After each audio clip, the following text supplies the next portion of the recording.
Quer dizer que o negrinho tá namorando. Homens, agarrem esse negro e amarrem no meio do pátio. Como ousa tocar minha filha? Você vem da África, te dou emprego e você quer casar com uma branca? Em 1860, Berlim sangrava com o preconceito. A duquesa Clara von Stein, de 22 anos, apaixona-se por Kwame, um imigrante congolês, pobre e marcado pela fuga da violência colonial. O amor deles, nascido em segredo, desafia a rigidez da aristocracia prussiana. O barão von Stein, pai de Clara, descobre o romance e, em fúria, prende Kwame, chicoteando-o brutalmente. Mesmo assim, o casal persiste, fugindo para a Colômbia. Anos depois, o barão morre na miséria, consumido pela febre amarela.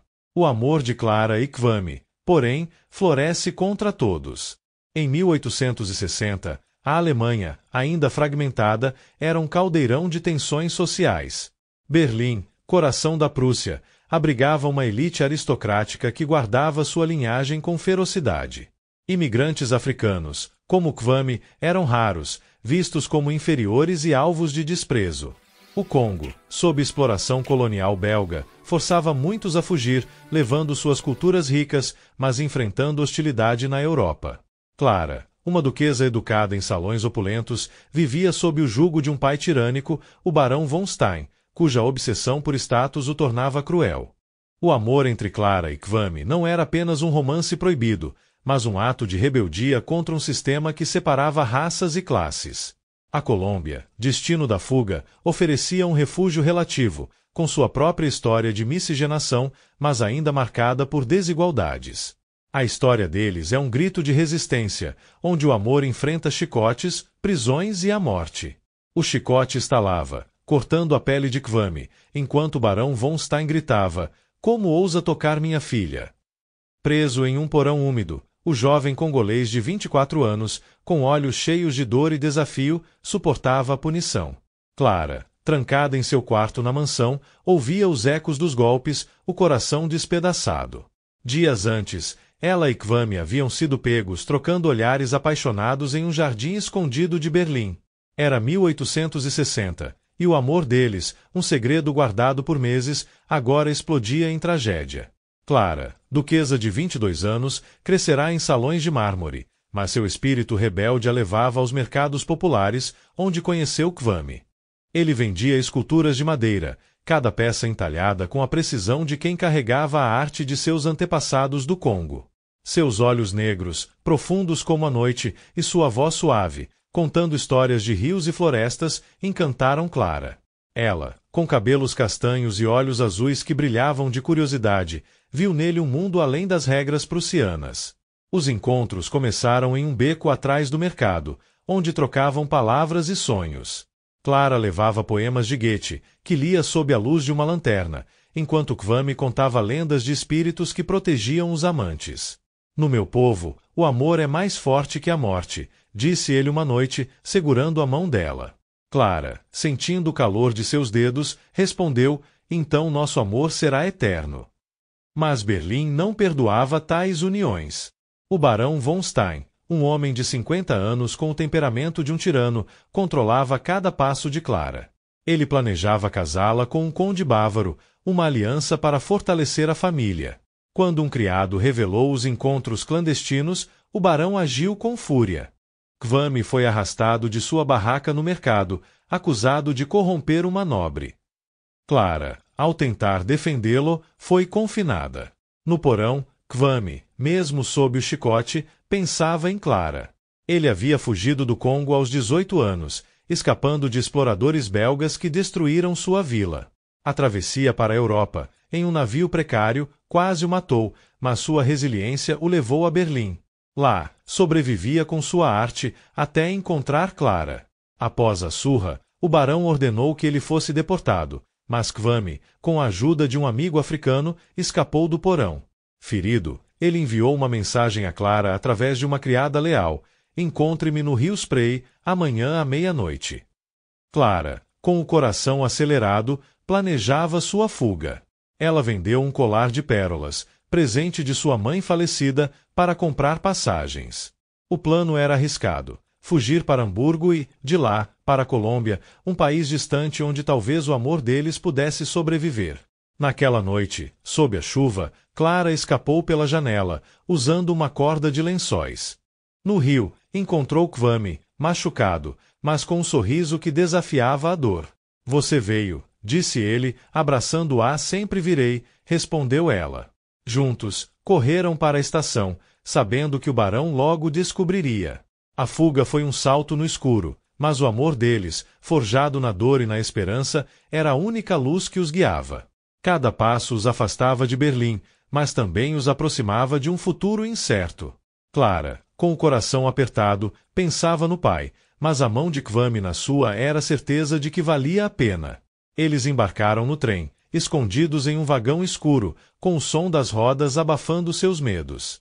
A Colômbia, distante e desconhecida, era a promessa de uma nova vida, mas também um desafio que testaria o amor deles até o limite. A fuga para Hamburgo foi um pesadelo que testou a resiliência de Clara e Kwame. Escondidos em um vagão de carga, entre caixas de madeira e sacos de grãos, o trem sacolejava pelas trilhas escuras da Prússia. Clara, disfarçada com um capuz puído, segurava a mão de Kwame, sentindo as cicatrizes frescas dos chicotes sob seus dedos. Cada estalo do trem parecia um eco dos golpes que ele sofrerá, e ela, com lágrimas silenciosas, se perguntava: valeu a pena? Kwame, com os olhos fixos nos dela, respondeu com uma voz firme, apesar da dor: você é minha liberdade, Clara. Cada marca no meu corpo é um preço que pago com orgulho. Essas palavras, ditas no escuro, reacenderam a coragem dela. Hamburgo, com seu porto barulhento e ruas cheias de marinheiros, ofereceu um refúgio temporário. Eles se instalaram em uma pensão decadente, administrada por um velho marinheiro chamado Hans, que não fazia perguntas, mas cobrava caro pelo silêncio. O quarto, com paredes mofadas e uma janela quebrada, era um contraste cruel com a mansão de Clara em Berlim. Kwame, ainda se recuperando dos ferimentos, trabalhava no porto, carregando caixas sob o vento gelado do Mar do Norte. Seu corpo, marcado por cicatrizes antigas e novas, suportava o esforço com uma determinação que impressionava os colegas. Clara, sem as habilidades de uma duquesa, aprendia a cozinhar com a esposa de Hans, queimando os primeiros ensopados, mas rindo com Kwame ao prová-los. Você vai aprender, dizia ele, com um sorriso que aquecia o quarto frio. À noite, no silêncio da pensão, eles encontravam consolo um no outro. Kwame entalhava pequenas esculturas de madeira, pássaros, árvores, rostos de ancestrais, enquanto Clara lia trechos de Schiller, traduzindo as palavras para ele. Esses momentos, roubados da dureza do dia, eram o coração do amor deles. Clara, fascinada pela cultura de Kwame, pedia que ele contasse histórias do Congo, de rios que cantavam à noite e de espíritos que protegiam os justos. Ele, com a voz suave, narrava lendas de sua vila, destruída pelos colonizadores, e de sua fuga aos 18 anos, escondido em um navio que quase naufragou. Clara, em troca, compartilhava memórias de sua infância, dos bailes onde dançava sob lustres, mas também da solidão de uma vida controlada pelo pai. Quero viver por mim mesma agora, dizia ela, e Kwame, segurando sua mão, respondia, e eu quero viver por nós. Mas o barão não desistia. Cartazes com o rosto de Kwame, descrevendo-o como um fugitivo perigoso, começaram a aparecer em Hamburgo. A recompensa, alta o suficiente para atrair caçadores de recompensas, transformava cada esquina em uma ameaça. Clara, agora grávida de 2 meses, sentia o peso da responsabilidade. A náusea e o cansaço a enfraqueciam, mas ela se recusava a ceder. Nosso filho será livre, dizia Kwame, tocando sua barriga com uma ternura que a fazia chorar. Para financiar a fuga para a Colômbia, Clara vendeu mais joias, um anel de safira, um bracelete de prata, relíquias de uma vida que agora parecia um sonho distante. Kwame, enquanto isso, trabalhava até a exaustão, economizando cada centavo. Um amigo de Kwame, Tunde, um marinheiro africano que conhecia os portos do Atlântico, ofereceu ajuda. Ele apresentou o casal a um capitão português, disposto a levá-los à Colômbia por um preço exorbitante. É nossa única chance, disse Tunde, e Clara e Kwame, sem alternativas, aceitaram. A viagem foi marcada para uma noite sem lua, quando a escuridão poderia protegê-los. Clara, com a gravidez avançando, enfrentava dores que escondia de Kwame, temendo preocupá-lo. Ele, por sua vez, carregava as cicatrizes do chicote com orgulho, mas o cansaço o consumia. Na noite da fuga, eles se despediram de Hans e sua esposa, que, com lágrimas, desejaram-lhe sorte. O porto de Hamburgo, envolto em névoa, era um labirinto de sombras. Eles embarcaram em um navio mercante, escondidos no porão, entre barris de rum e caixas de tabaco. A travessia pelo Atlântico foi um teste de resistência. Tempestades sacudiam o navio, e a comida, escassa, mal sustentava Clara, que vomitava constantemente. Kwame, com a força que sempre o definirá, segurava-a durante as noites escuras, cantando canções congolesas que falavam de esperança. Essas músicas salvaram meu povo, dizia ele, e Clara, aprendendo as melodias, sentia uma conexão profunda com a história dele. O porão, úmido e claustrofóbico, era um inferno, mas o amor deles era a única luz. Após semanas de viagem, a costa de Cartagena apareceu no horizonte. A cidade, com suas muralhas e mercados vibrantes, era um mundo novo. Eles desembarcaram, exaustos, mas vivos, e encontraram uma cabana em uma vila de pescadores. A comunidade, composta por descendentes de africanos e indígenas, olhou-os com curiosidade, mas também com calor. Kwame, com suas esculturas, começou a ganhar a confiança dos vizinhos, enquanto Clara, aprendendo espanhol, ensinava as crianças a ler. A gravidez avançava, e com ela, a esperança de um futuro melhor. Mas as notícias de Berlim os alcançaram. Um comerciante espanhol, que visitará Hamburgo, trouxe rumores. O barão, doente e falido, jurava vingança. Clara, com o coração apertado, segurava a mão de Kwame. Ele não pode nos tocar aqui, dizia ele, mas ambos sabiam que o passado nunca os deixaria completamente. A vila, embora acolhedora, era pobre, e a sobrevivência exigia esforço. Kwame trabalhava de sol a sol, enquanto Clara, com a barriga crescendo, lutava contra o calor tropical. Eles sonhavam com um lar para o filho, mas o medo de serem encontrados os mantinha alerta. Cada batida na porta era um susto, cada estranho, uma ameaça. Ainda assim, o amor deles, forjado na dor, era inquebrável. Cartagena, com seu calor sufocante e ruas cheias de vida, era um refúgio, mas não uma fuga completa do passado.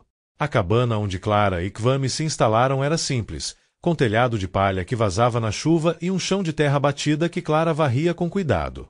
Ela, agora no 6º mês de gravidez, adaptava-se com uma determinação que surpreendia até ela mesma.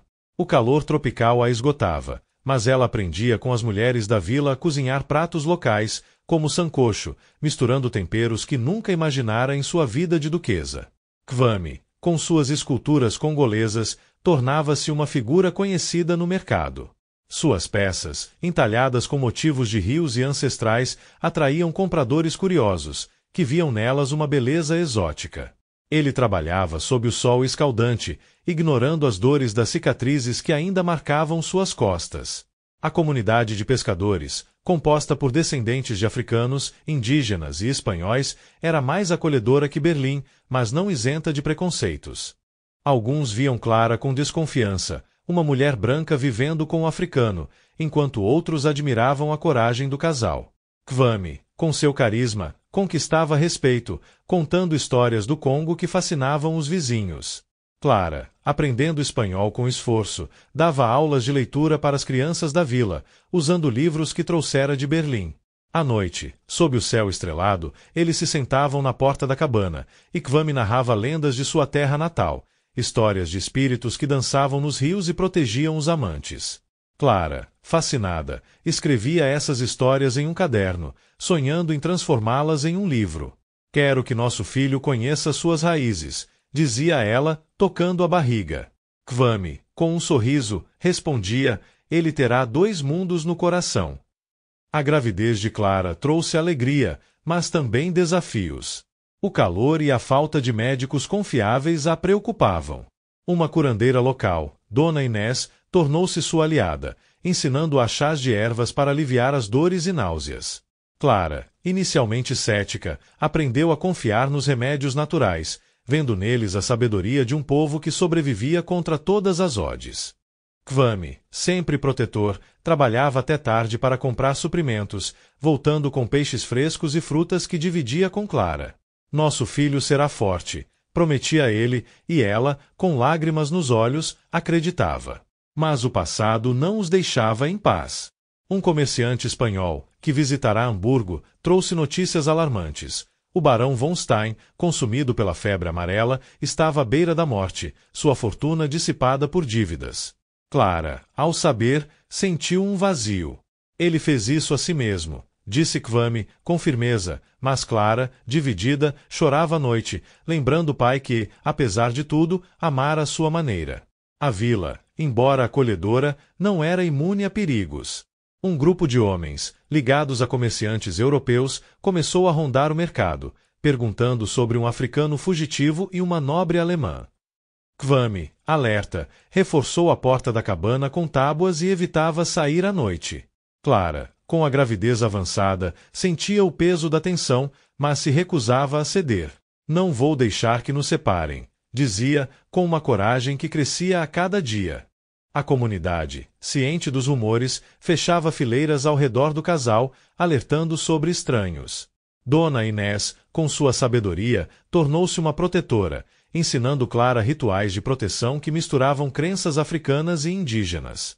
Kwame, embora cristão, respeitava essas tradições, vendo nelas ecos de sua própria cultura. Quando Clara entrou em trabalho de parto, em uma noite de tempestade, Dona Inés estava ao seu lado. O nascimento foi difícil, com Clara gritando de dor enquanto a chuva batia no telhado.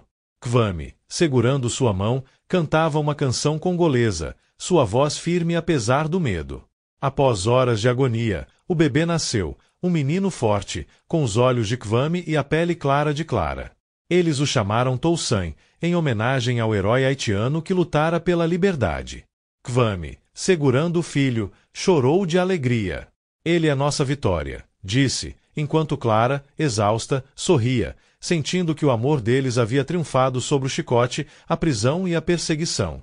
A vila celebrou o nascimento com uma festa improvisada, com tambores e danças que misturavam tradições locais e congolesas.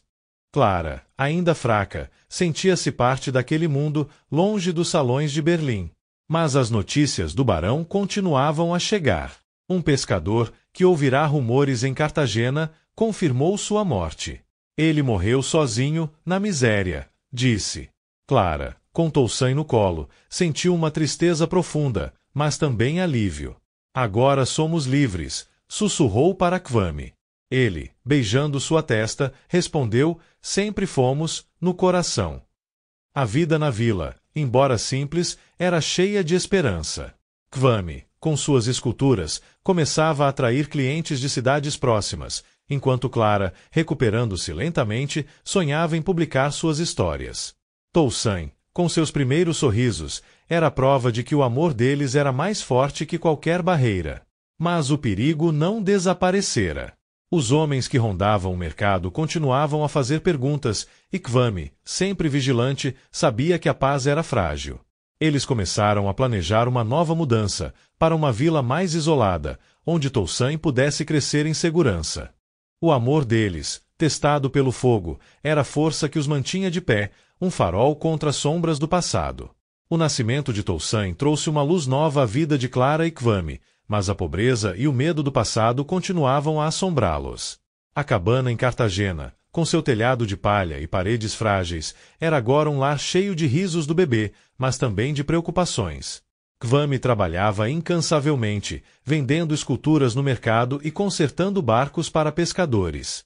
Suas peças, com padrões congoleses que contavam histórias de rios e ancestrais, atraíam cada vez mais compradores, mas o dinheiro mal cobria as necessidades básicas. Clara, ainda se recuperando do parto, dava aulas de leitura para as crianças da vila, usando livros antigos que trouxera de Berlim. Ela enfrentava o calor tropical e a exaustão com uma determinação que impressionava os vizinhos, mas seu corpo, enfraquecido, às vezes fraquejava. Dona Inés, a curandeira, tornava-se uma figura materna, trazendo chás e conselhos que ajudavam Clara a se fortalecer. A comunidade, tocada pela história do casal, oferecia peixes, frutas e apoio, mas também olhares curiosos. A presença de Clara, uma mulher branca em uma vila de pescadores, ainda causava murmúrios, e Kwame, com sua pele escura e sotaque estrangeiro, enfrentava a desconfiança de alguns. Ainda assim, o amor deles florescia. À noite, enquanto Toussaint dormia, Clara escrevia em seu caderno, transformando as histórias de Kwame em contos que misturavam a magia do Congo com a poesia alemã. Quero que Toussaint saiba de onde veio, dizia ela, e Kwame, orgulhoso, sugeria detalhes de sua infância, como as danças que sua mãe fazia sob as estrelas. Ele, em troca, aprendia com Clara a ler partituras, tentando tocar melodias simples em um tambor improvisado. Esses momentos, cheios de ternura, eram o alicerce da vida deles. Mas o passado não dava trégua. A morte do barão, confirmada por um comerciante em Cartagena, trouxe alívio, mas também novos perigos. Seus credores, buscando recuperar o dinheiro perdido, começaram a investigar a fuga de Clara. Um homem, alegando ser um emissário, apareceu na vila, perguntando por uma duquesa alemã e um africano fugitivo. Kwame, com sua calma habitual, confrontou e o homem recuou, mas prometeu voltar com reforços. A vila, ciente do perigo, fechou fileiras ao redor do casal, com pescadores vigiando as entradas. Clara, com Toussaint no colo, sentia o peso da ameaça. E se nos encontrarem? Perguntava, com os olhos cheios de medo. Kwame, segurando sua mão, respondia, então lutaremos, como sempre fizemos. A decisão de mudar para uma vila mais isolada veio rápido. Perto de Barranquilha, encontraram uma comunidade menor, onde a notícia do barão talvez não chegasse. A mudança foi árdua, com Toussaint, agora com 1 ano, chorando durante a viagem de carroça. A nova cabana era ainda mais simples, com telhado que mal resistia às chuvas, mas a comunidade, composta por famílias humildes, acolheu-os com calor. Kwame retomou seu trabalho, entalhando esculturas que vendia em feiras locais, enquanto Clara, com a saúde ainda frágil, ensinava as crianças a ler e escrever. Toussaint, começando a engatinhar, explorava a cabana com uma curiosidade que fazia Clara e Kwame rirem, mesmo nos dias mais difíceis. A vila, embora pobre, era um refúgio. Os vizinhos, muitos descendentes de escravizados, viam em Kwame um irmão e em Clara uma aliada. Dona Inés, que os visitava ocasionalmente, trouxe sementes para um pequeno jardim que Clara plantava com cuidado. A terra cura, dizia a curandeira, e Clara, aprendendo a cultivar, sentia uma conexão nova com aquele mundo. Kwame, enquanto isso, construía uma oficina ao lado da cabana, onde trabalhava até tarde, criando peças que começavam a atrair comerciantes de Cartagena. A vida na vila era dura, mas cheia de esperança. Clara, com seu caderno agora cheio de contos, sonhava em publicá-los, mas temia a exposição. Se o mundo souber de nós, será que nos aceitará? Perguntava a Kwame. Ele, com um sorriso, respondia, o mundo vai aprender com nós. Toussaint, com seus primeiros passos, era prova viva do amor deles, uma criança que misturava os olhos de Kwame com a pele clara de Clara. A comunidade celebrava cada marco dele, com pequenas festas cheias de tambores e risadas. Mas o perigo persistia. Um grupo de homens, ligados aos credores do barão, foi visto em Barranquilha, fazendo perguntas. Kwame, sempre vigilante, reforçou a cabana e ensinou Clara a usar uma faca para proteção. Não vou deixar que nos toquem, dizia ele, com uma determinação feroz. Clara, embora assustada, encontrava força no amor deles. Eles começaram a planejar uma vida mais estável, sonhando com uma casa própria onde Toussaint pudesse crescer sem medo. Kwame, com suas esculturas, economizava para esse futuro, enquanto Clara escrevia, transformando a dor em arte. Cada dia era uma batalha, mas também uma vitória, um testemunho do amor que os uniu contra chicotes, prisões e perseguições. A vila, com seus sons de mar e cheiro de terra, era o cenário de sua resistência, um lugar onde o amor deles florescia, apesar de tudo. A vila perto de Barranquilha tornou-se um refúgio, mas a luta pela sobrevivência continuava. Kwame, agora conhecido como o escultor africano, expandia seu trabalho, com suas peças chegando a feiras em Cartagena e até Santa Marta. Suas esculturas, cheias de detalhes que evocavam o Congo, atraíam comerciantes que pagavam bem, mas a pobreza ainda o cercava. A cabana, com seu telhado remendado, era um lar, mas o dinheiro mal cobria comida e roupas para Toussaint, agora com 2 anos. Clara, com a saúde mais forte, dava aulas de leitura e escrita em casa, ensinando crianças da vila e ganhando um pouco com isso. Ela também continuava a escrever com seu manuscrito Sombras do Amor, quase concluído. O caderno, cheio de contos que misturavam as lendas de Kwame com sua própria história, era seu maior orgulho. Quero que Toussaint saiba quem somos, dizia ela, e Kwame, lendo os rascunhos, sugeria detalhes de sua vila no Congo, destruída pelos colonizadores. Toussaint, uma criança curiosa, começava a falar, misturando palavras em espanhol, alemão e lingala, que Kwame lhe ensinava pacientemente. Ele adorava ouvir as histórias dos pais, rindo quando Clara contava contos de fadas alemães e dançando quando Kwame batia em um tambor improvisado. A comunidade, agora mais unida, via Toussaint como um símbolo de esperança, uma criança que unia 2 mundos. Mas os ecos do passado continuavam a persegui-los. Um novo emissário, enviado pelos credores do barão, apareceu em Barranquilha, exigindo que Clara voltasse para pagar as dívidas do pai.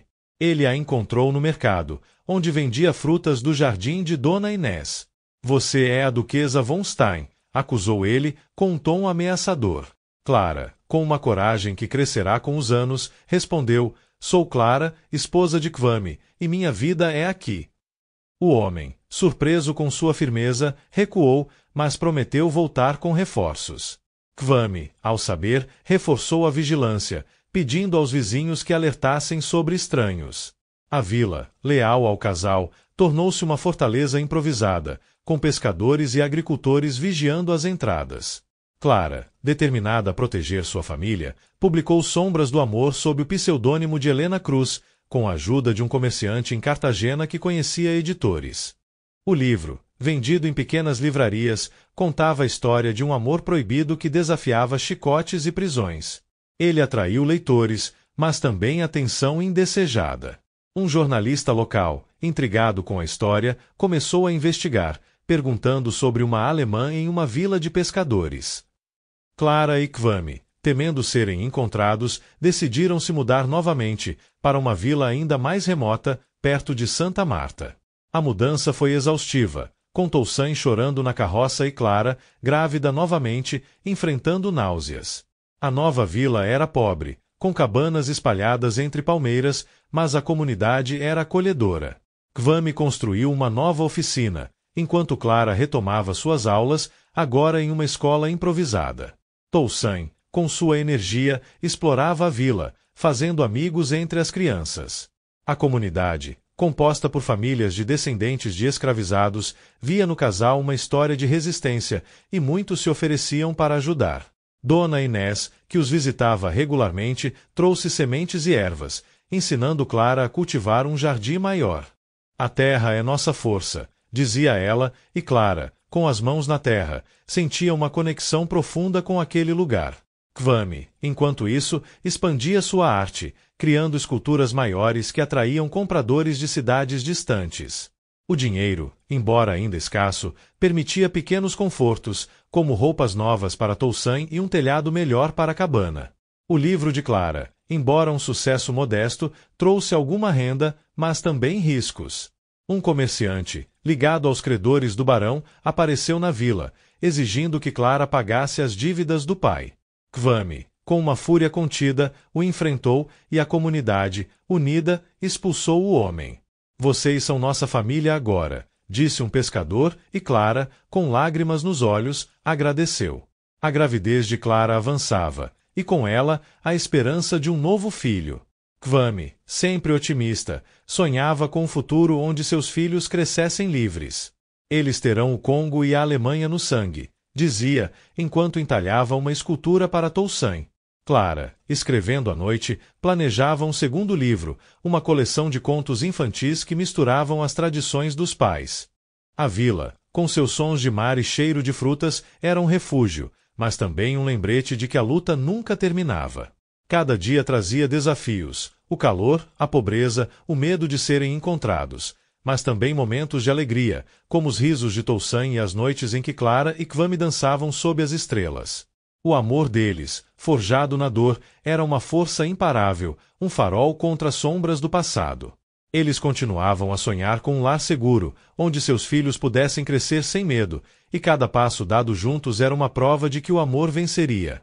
A nova vila, perto de Santa Marta, oferecia uma paz relativa, mas a vida continuava a testar Clara e Kwame. A cabana, cercada por palmeiras e com vista para o mar, era simples, mas cheia de vida. Toussaint, agora com 3 anos, corria pela vila, brincando com outras crianças e aprendendo palavras em Lingala com Kwame. Clara, no 7º mês de sua segunda gravidez, enfrentava o calor e a exaustão, mas sua determinação a mantinha de pé. Ela dava aulas em uma escola improvisada, construída pela comunidade, enquanto escrevia contos infantis que misturavam lendas congolesas e contos alemães. Kwame, com sua oficina agora estabelecida, criava esculturas que atraíam compradores de toda a costa. Suas peças, com detalhes intrincados de rios e espíritos, eram vendidas em feiras, e ele começava a sonhar com uma escola de artesanato para ensinar as crianças da vila. Quero que eles vejam beleza em suas raízes, dizia ele, e Clara, orgulhosa, apoiava o sonho. A comunidade, agora uma família, celebrava o casal como símbolos de resistência. Eles organizavam festas com tambores, danças e pratos que misturavam sabores locais com os temperos que Clara aprenderá com Dona Inés. Toussaint, com sua energia, era o centro dessas celebrações, dançando ao som do tambor de Kwame e cantando as rimas que Clara lhe ensinava. Mas o passado ainda rondava. Um novo emissário, enviado pelos credores do barão, apareceu na vila, exigindo que Clara voltasse para pagar as dívidas. Ele a encontrou na escola, onde ensinava as crianças. Você não pode fugir do seu nome, disse ele, com um tom ameaçador. Clara, com uma coragem que agora era parte dela, respondeu, meu nome é o que eu escolhi ser.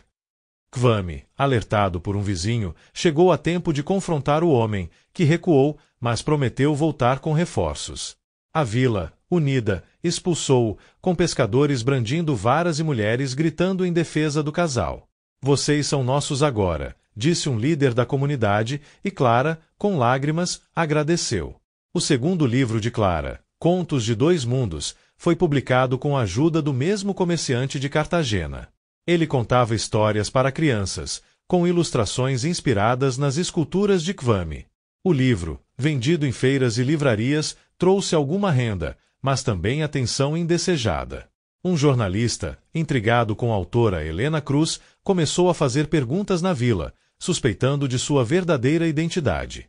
Clara e Kwame, temendo serem encontrados, reforçaram a segurança, pedindo aos vizinhos que vigiassem estranhos. A gravidez de Clara trouxe novos desafios. O parto, previsto para o final do ano, preocupava-a, especialmente após a dificuldade com Toussaint.